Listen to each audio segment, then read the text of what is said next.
This is a pleasure today. We have with us the gorgeous, the fabulous, the wonderful Miss Lady Trinity, Hey! AKA author Jackie Huba. That's right. New book, Fiercely You, Be Fabulous and Confident by Thinking Like a Drag Queen. You are a bio queen. I am. Is that what we call it? Is that what we say? There's a lot of names. There's faux queen. Faux queen, bio queen, lady queen. I like female drag queen. Tell me a little bit about how that started. You know, it all started with a little show that we all know about.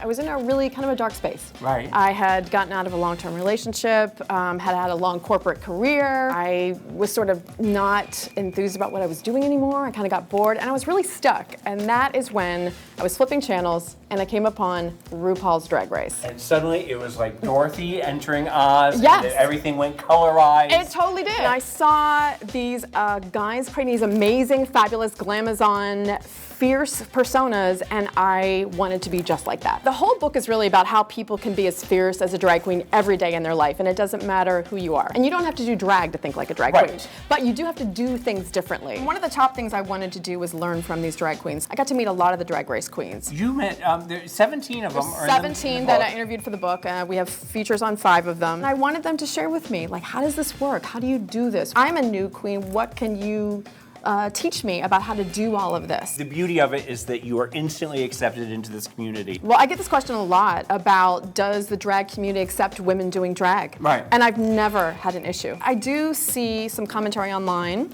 of people talking about, are you women appropriating queer culture? The thing is, though, drag is about appropriating female culture. If it comes from a place of love, I don't see where that's ever a problem. That brings up that whole cultural appropriation thing, which is a whole other TED Talk we could have right here. Drag is for everyone. Anyone can do it. In your book, you break down the 5 keys to being fierce. Let's sort of go through them one by one. Sure. Number 1 is create your drag persona. Create your drag persona, which is what we've just been talking about. It's a matter of discovering who it is that you want to be, right, what it is that speaks to you, who your icons are. My collaborator in the book is a licensed therapist, so she talks about the psychology of it. And what she helped me understand is that we all have personas that we go out into the world in every day. RuPaul calls that you were born naked and the rest is drag. It's true. Because you go out in a drag persona every day. It's that most people don't think about themselves as a drag character. But we do have different personas. I'm saying, what if you could build your own really fierce persona? And when you need that, you walk into the boardroom, you gotta give a presentation, it's like, okay, my drag persona comes out. Sort of what you're saying is a little bit of fake it till you make it, where if you don't feel fabulous, pretend you're fabulous, and it begins to sink in that you probably are. Right. Okay, number 2? Number 2 is dressing for power. We call it always look sickening in your everyday drag. The Therese Royale, make them eat it. And always look sickening, she says. Always look sickening. Put on something that makes you feel powerful. For some people, it's power panties. Like if you have a presentation you have to do, you put on your lucky underwear, it makes you feel powerful. You don't have to go in drag to the office, but there are ways to look sickening in your everyday drag and dress for power. Well, it's like in the 80s with women in their power suits, when they first learned that aggro chic and the bigger the shoulder pads, the more it felt like you were going to battle. That's right. Put on the heels, right? You're all of a sudden your posture's different. You got the shoulder pads, like boom. It gives you the confidence to go take on the world. And there's actually some of the psychology behind the outfits called enclothed cognition. When we put on outfits that make us feel powerful, it actually changes our behavior. Right. And we take risks and we do things we would never have done before because we'd be too afraid. I know that every time I'm in a panty girdle and a big wig and high heels, that's when I get in the most trouble. And like I find myself doing shit that I would never normally do. Number 3? Strike a pose and embody your power. And who is the queen that exemplified this? That is Jujubee. She will tell you, you know, she's not a dancing queen. She doesn't move all over the stage, but she stands in her power and uses powerful body positions to really emote from the song. This idea of power posing. There's been a lot of research around power posing from a psychological standpoint. If you use big power positions where you do Wonder Woman or your hands up, it actually changes your hormonal levels.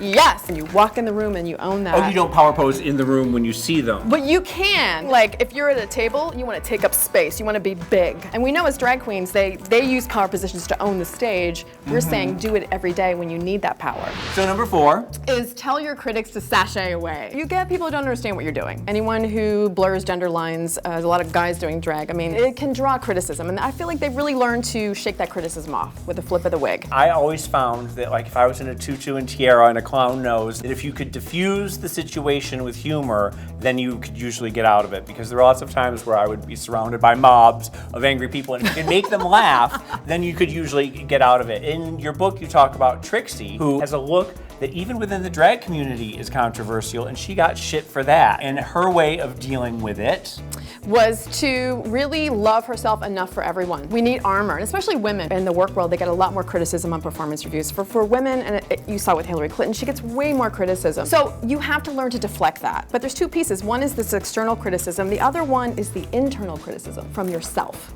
I think a lot of little gay boys probably have that going on that in their head. And so what we say in the book is we say, you know what, that inner voice is not you. It's from somewhere else, and we name her. We call her Felicia. So that we can say, bye, Felicia. And so when you hear it next time, think like Trixie and say, you know what? I love myself enough for everyone. Who cares what they think? Number 5 is you better work. And the whole idea of this is working to take risks, to get outside your comfort zone, and to really try hard. And you know, I knew Derek Barry before Drag Race, and he had told me when I interviewed him for the book of advice he got from Mariah Carey's touring manager. He said to her, thank you for this opportunity to be on the show. And she said, you know what? Thank yourself, because you showed up. And he told me that was the biggest advice he ever got. Show up. There's an old Woody Allen quote, 80% of life is just showing up. I sort of thought that it meant if you just show up, you're automatically better than 80% of the other people out there, something like that. But he says... He's saying if there's something presented to you that's an opportunity, don't be afraid, just show up. Saying yes just opens up the opportunities that you wouldn't have had before. And you grow because you get through it. There are a lot of like guide to life and things like that, and like dressing guides and things. This digs deeper than all of those, and I think it's fascinating when you get to know what the psychological motivation is for a lot of the things that we do. Oh my God, it was so good having you here. Thank you so much for coming. Honey. It was very Thank good so luck much. with the book. We're very happy. Thank you, hon. Yeah, that was fun. Yay. I'll say don't forget to subscribe, and you say Joelle Presents. Okay, do I have to point? Oh.